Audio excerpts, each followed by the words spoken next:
Energized show, up the Irish.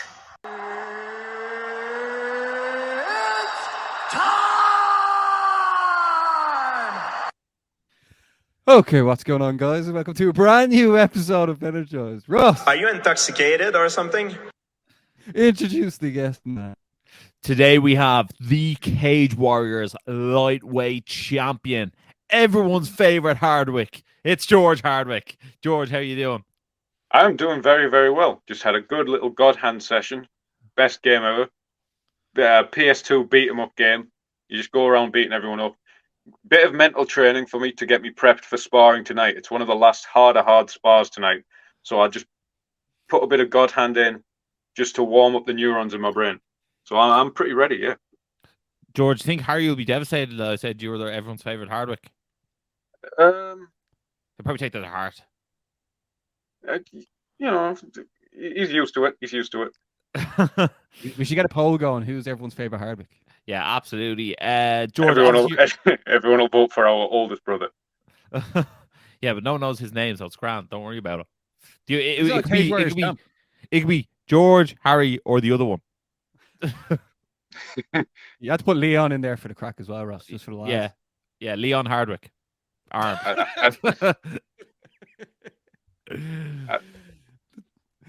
Sorry, George. George, obviously we have you on in the build-up to Cage Warriors 152 in Manchester. It's a lovely card. You're obviously headlining against Jan Lias. Tell us this. Were you surprised when his name was on the other end of the contract? Yeah, it's very surprising. I hadn't really heard of him before because of where he's fought. He's fought in Europe. He's fought in KSW. Yeah. But looking at his record, he's very skilled. I don't think he's as all-round as a good fighter as Kyle Driscoll. I think Kyle Driscoll is the best name I've faced. He's the best fighter I've beat, most complete, most experienced fighter I've beat. I don't think he's as good all-round as Driscoll, but I think he's more dangerous in terms of finishing ability. Pulling a finish, pulling a hard shot, pulling a submission out, which makes it a different proposition. So I've had this question, UFC this, UFC that. I just had to block it out because there's this guy and he's very dangerous.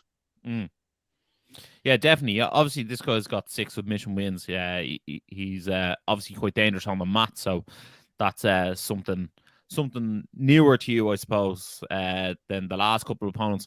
Also, funny enough, in the co-main event is the person you beat in the last fight, Chris Bungard. So I'd say that's a rare occurrence that you're on the same card as your opponent, main event, co-main event. But tell us this, were you surprised there was no contender from Cage Warriors that got selected? It's very rare that Cage Warriors bring someone in for a title fight. Yeah, in terms of, I'm trying to think of similar situations. They brought in Jatty when Jatty fought Matt Bonner. But I can't think of as many situations like that. But Andy won the belt. Yeah, so that's why I can't look past him. Why I can't look past Liassi. Yeah, definitely not. Just to let anyone know who is watching, there's some other great fighters fighting on the card. Reese McCune, James Power, Chris Price is on the card as well. Bungard, Luke Flaminas fighting on the card. See, I haven't actually seen Adam Cullen or Nathan Fletcher get opponents yet, which is strange. So also Manny Ackman's fighting Crazy Horse on this card as well. So like, in fairness, there's some pretty great fights to watch. So I'm definitely looking forward to it. It should be a good one. But obviously, George, you're headlining another forget about them, Ross. Yeah, forget about all them. Even though they're all great, but forget about all them. George, obviously you're in the headlining spot. Are you getting used to this headlining spot? And tell us this: every time we talk to you, are you getting more and more famous around the borough? I'll occasionally have someone ask for a picture. Rarely. It's at a manageable level. I wouldn't want it to be every 2 steps. But then again, yeah, I'm just looking to build a following enough to get 3 Palmos, and then that's it. That's the dream. That's the dream. We're back on that Parma buzz. Obviously Harry was supposed to fight in London, and a rare pull out there. How's he doing, by the way? He's recovered really well. He's recovered really well because what happened was he was training. Someone goes for a whizzer throw on him like a big lad, and Harry goes like spikes onto his head, and then it's a bit of an injury and it's affecting him, but he's very much I'll train through it, and that was a mistake because it just made it way worse. I think if the time it happened, if it was just I'll take 1 week, I won't wrestle, I won't spar, just do cardio or whatever, then it would have been fine, but it's so hard to do that when you're fighting. You know you're training for someone who's going to try and take you down and take your head off. To think, well, I'm not going to wrestle tonight. I'm going to do something else instead.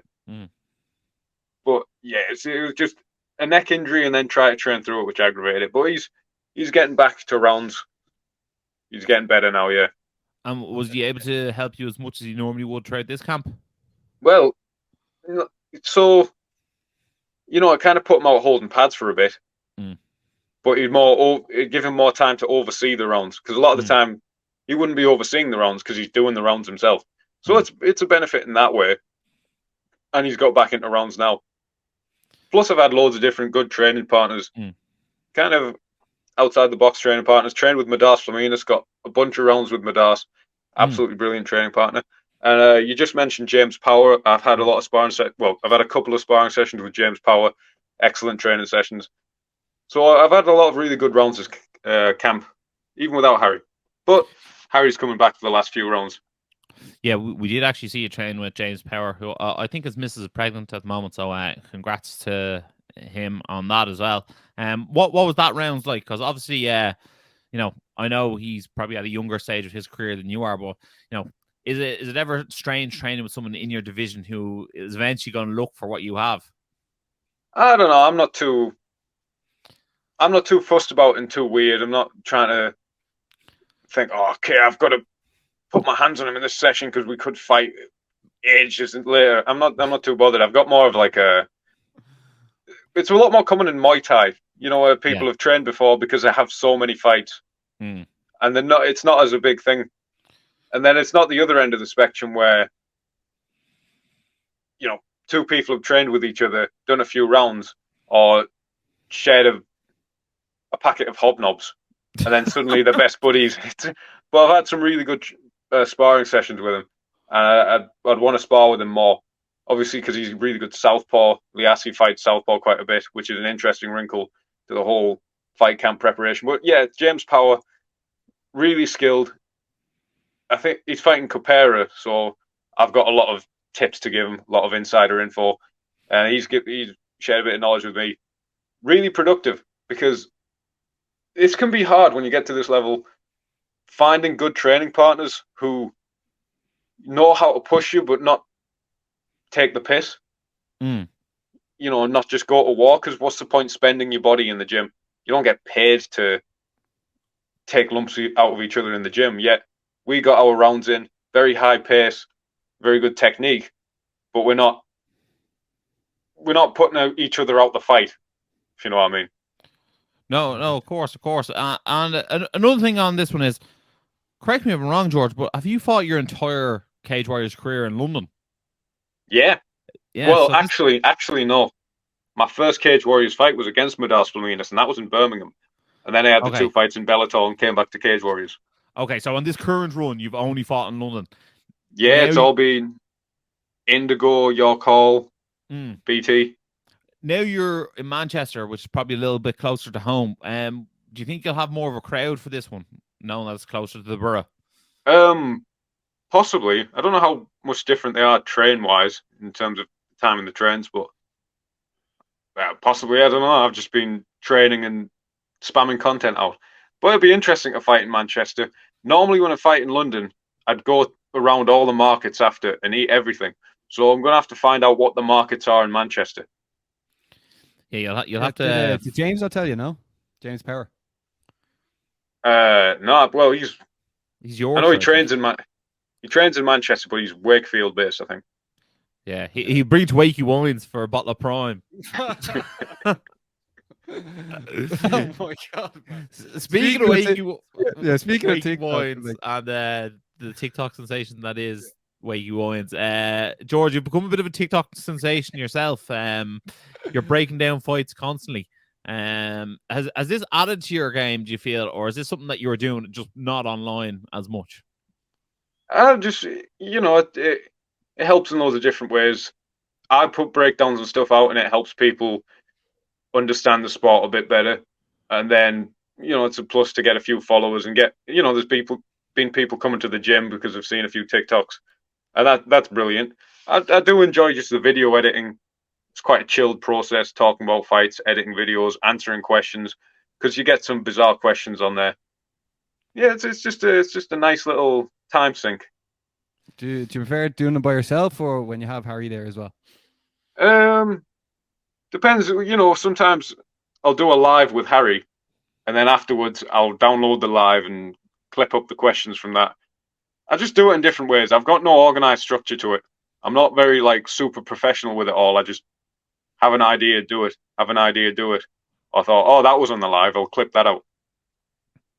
No, fair enough. It's very entertaining. I've had people compliment you on it myself. So people have come to me and went, George Hardwick on TikTok is class. I'm like, well, he is. There's no denying it. So fair play to you, man. It's the new wave. You know what I mean? I think we've only really recently sort of come onto TikTok ourselves. So it's where all the cool kids are at these days, George. Yeah, look at me. Yeah. Super cool. Just come off a session of God Hand. Yeah. On PS2. PS2, coolest kicking it back old school. Yeah, that retro game in life, But go on, George. We'll get into this fight. Give us a breakdown of this fight. How do you see this one playing out? So the Aussie is very dangerous. So obviously I can't just walk straight into it. There's got to be a few adjustments. I'm not going to give away all the adjustments, but give us a few exclusives, will you? Yeah, there'll be there might be a bit more mixing it up. The approach in its exactitudes might be different, but I think the result will still come down the same, especially in a 5-round fight. 5-round favors me. He likes to explode and take his time. Explode with something, like his flying knee, his big left hand, a big left kick, then take his time. Explode, take his time.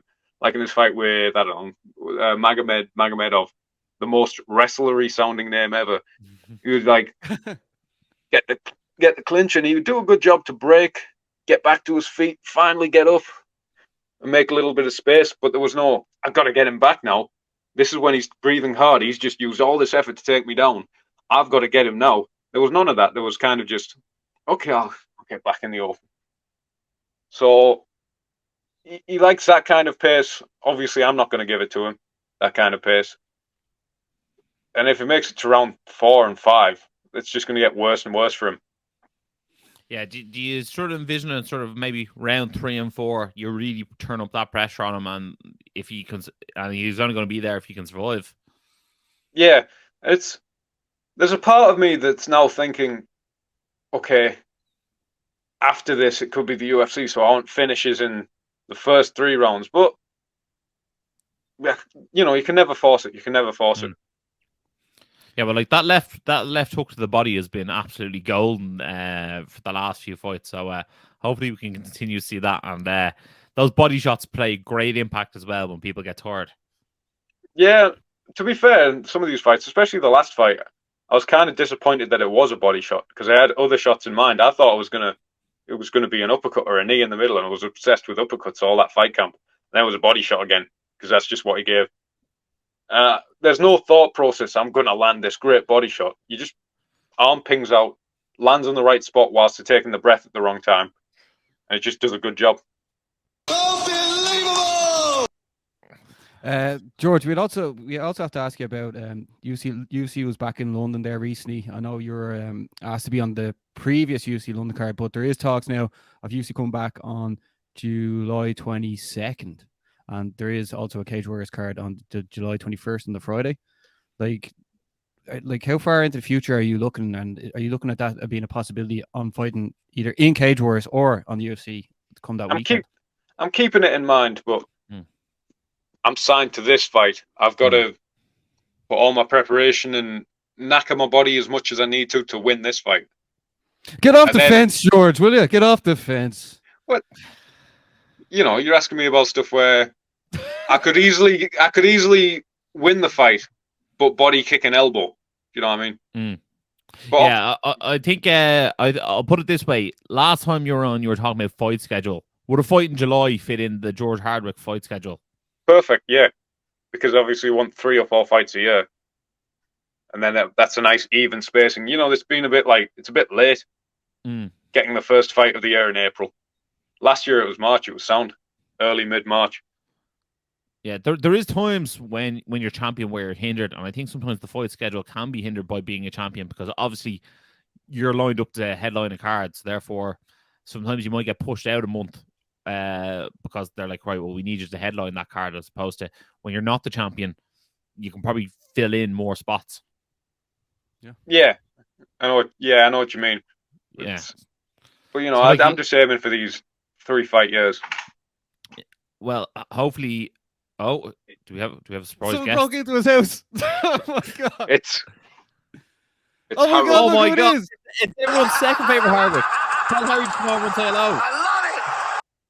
Do we need what time do you grab it? 4:30. All right. We'll be done in 2 minutes. We'll be doing it 2 minutes. Spoil the party. Just a couple of minutes. You're Bard. Get on this. You should have been on this card. What a groover! You know, he's everyone's favorite dancing Hardwick. You know, he's on TikTok too much, Ross. Yeah, he is. But he yeah, is. yeah. But He films his whilst he's taking a shit though, most of the time. Yeah, You that's know, a bit so much for me now. If you notice, leave that for OnlyFans.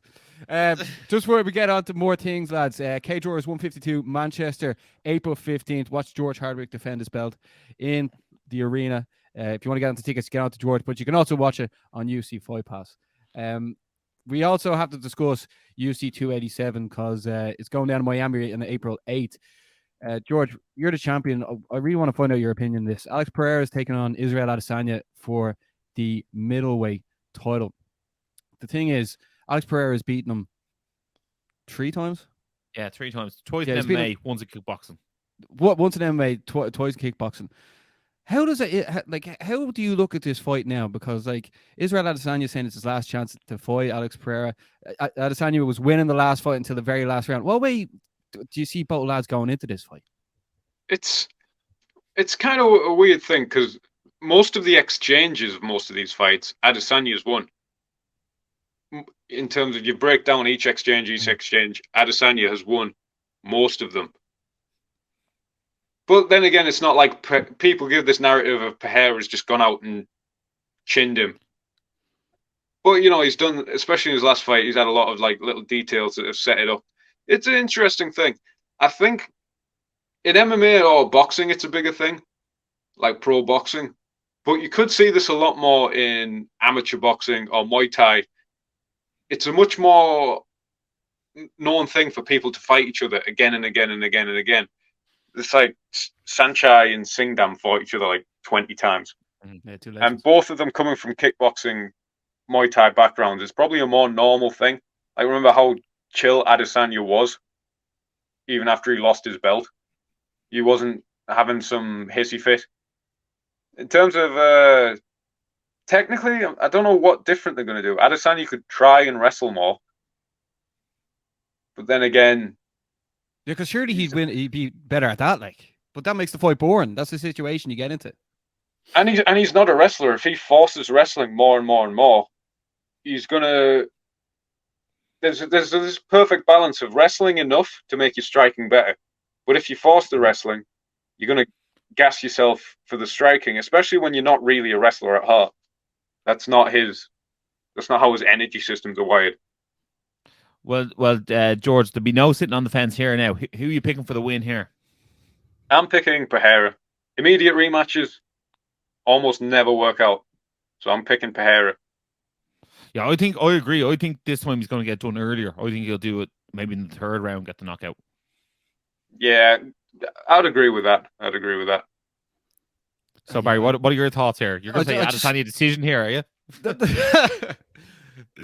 No, I can't even mess around. I've been thinking about this all day. Like I knew I was going to be put under pressure, but Perry is, lads. I feel very under pressure. But how can Pereira win 3 in a row against one person and then he fights him again? And how can I go against it? Like you have to just go with Pereira. But most of the time, when I think someone's going to win They lose. So stick your money on Adesanya, lads. One more fight we definitely have to talk about, lads. Gilbert Burns versus Jorge Masvidal. Dana White saying this isn't for a title shot. Ross, do you think? Oh, since George, you're the guest. George, do you think the winner of this should get a title shot against Leon Edwards next? I think both of them would deserve it for different ways. I think Burns because he's been a more active, successful competitor, and Masvidal because of the name. Obviously, that's part of the sport, part of the entertainment side of it. If he's fighting Leon Edwards, there's so much backstory there. Yeah. There's so much that could sell. So there'd be. I wouldn't be surprised if they'd be frothing at the mouth to make that fight. In terms of who do I think is going to win this fight, especially over a 3-rounder, I'm thinking Gilbert Burns. If it was a 5-rounder, I'd think, even though Masvidal's not super fit, he's had 5-round experience, and Burns is a very put all his energy out there kind of style. But it's awkward because Burns is really good with his takedowns, but then Masvidal's takedown defense is very, very solid, but he doesn't break away too much. He can defend takedowns, but if someone's just assiduous with it, like Covington, he doesn't get his break and he doesn't get as many of his chances to work. If he can make people tired with his takedown defense and the step back, he can get a bit of working. Kind of a little bit like he did in the Maia fight, but then he started to fade as well just because of dealing with Maia's physicality and Maia's just dogness on the takedowns. If I had to give a pick, I'm going to give a pick for Burns for this one. There we have it, Basmo. I'm going to go Burns as well. I think he's just better in most spaces. I think Masvidal's strike might be slightly slicker, but I don't think that's enough to keep Burns off him for 3 rounds. Yeah, I'm gonna agree with you as well, lads. Gilbert Burns. But what card would you think would be better in London? UFC London, Edwards versus Masvidal, or Edwards versus Compton? Which one do you think would do bigger numbers, lads? Edwards, Masvidal. Masvidal, yeah. No doubt. 3-piece in the soda, yeah, by a mile, to be honest. How much is a mile? Like, just give me numbers here. Like, I think that one touches on about 800,000 or 900,000 pay-per-views. I think Leon Colby does about 500,000. Would you agree or disagree, George? I have no idea. I've never tracked pay-per-view numbers after an event for about 5 years. You only tracked punch and stats, that fella. I just track Japanese kickboxers. There we have it.